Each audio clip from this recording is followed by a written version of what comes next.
नमस्कार मंडळी, मराठी भूतांच्या गोष्टी या युट्यूब चॅनलवर आपलं स्वागत। आजच्या आपल्या कथेचा विषय आहे वृक्ष मातृत्व।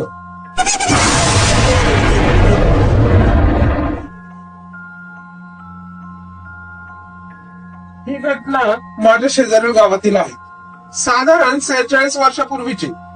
ही गोष्ट मला माझ्या आजीने, तसेच ज्या स्त्रीचा आत्मा आहे त्यांच्या मुलाने पण सांगितले आहे। सध्या ते शिक्षक म्हणून कार्यरत आहेत। सखू म्हणून एक स्त्री होती, तिला अचानक रात्रीच्या वेळी प्रसव वेदना सुरू झाली। तशी तिची ही दुसरी वेळ। पहिला राम म्हणून मुलगा होता।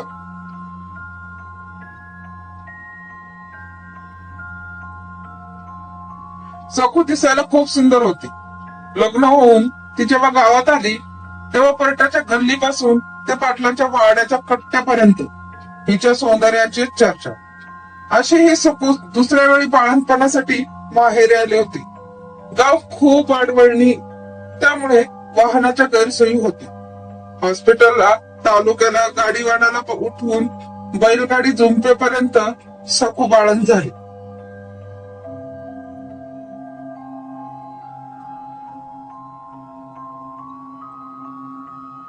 एक गोड मुलीला जन्म दिला होता, पण यात एक दुःखद गोष्ट झाली आणि सखूची प्राणज्योत मालवली। अचानक हे झाल्यामुळे सगळे गडबडले, पण आलेल्या दुःखाला सामोरं जाऊन सखूला शेवटच्या प्रवासाला घेऊन जायची तयारी केली। तिला जेव्हा शेवटचं नटवत होते तेव्हा तिचे गुडघ्यापर्यंतचे लांब केस, तिचे बैठे आसन, मधील मुद्रा दिव्याच्या टिमटिमत्या प्रकाशात तिला जिवंत भासवत होते। सखूबाईला आज्ञा देऊन सगळा गाव परतला, पण त्या गावाबरोबर परतली ती त्या निर्जीव प्रेतातील आई। आईच्या जाण्यामुळे बाळाची जबाबदारी तिच्या आजीवर आली। दुसऱ्या दिवशी बाळ दिवसभर रडत होते, पण संध्याकाळी अचानक बाळाचा आवाज बंद झाला। आजीने कुतूहलाने आतमध्ये डोकावून पाहिले तर बाळाच्या पाळण्याला जोर जोराने झोके बसत होते। विशेष म्हणजे दोरी पण हलत होती। बाळाच्या आजीला समजायला वेळ लागला नाही हा काय प्रकार आहे।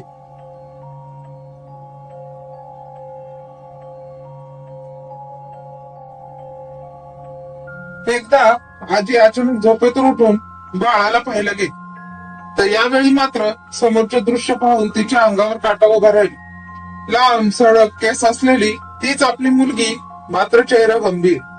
दिव्याच्या प्रकाशात तो भयावह चेहरा आई असून ही तिला धजावत होता। सकाळ होईपर्यंत आजीचा जीव तोंडापर्यंत आला होता। रात्रभर ती त्या आत्म्यासमोर झोपायचे नाटक करून पडून होती।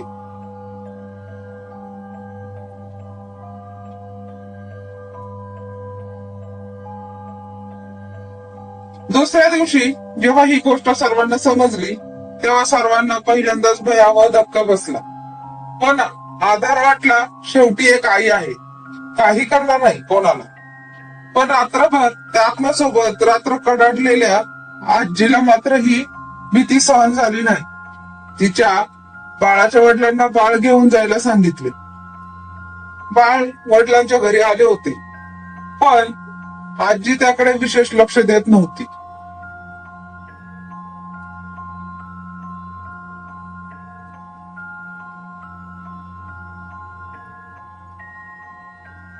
पण तिकडे पण बाळाला झोका बसणे, दुधाची वाटी कोणी न देता बाळाच्या शेजारी दिसणे चालू होते। एकदा सर्वांची झोपण्याची तयारी चालू असेल। छोटा मुलगा राम, त्याची आजी व सखूचा नवरा झोपण्याच्या तयारीत होते।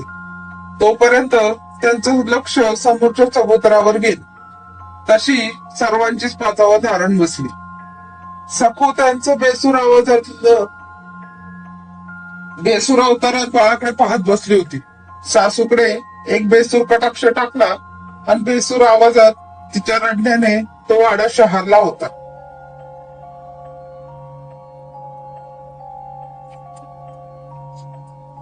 तिने सासूला बाळाकडे लक्ष देण्याबद्दलचा विचार, मी या बाळाला माझ्या सोबत घेऊन जाणार, हे विद्रूपवाणी केली। छोट्या रामला ती आपली पूर्वीची सखू आई वाटली. तो तिच्याकडे जाणार. तोच त्याला वडिलांनी घट्ट पकडले. दुसऱ्या दिवशी कसं माहित नाही, पण बाळाला अचानक ताप चढला. हसत खेळतं बाळ अचानक शांत झालं. डॉक्टरलाही समजू शकलं नाही. 10 दिवसांनी सखूची सासू पण घरात मृत आढळली. बाळाच्या आणि सखूच्या सासूच्या मृत्यूमध्ये साम्य की दोघांच्या पण नाकातून रक्त आलं होतं मृत्यूच्या वेळी.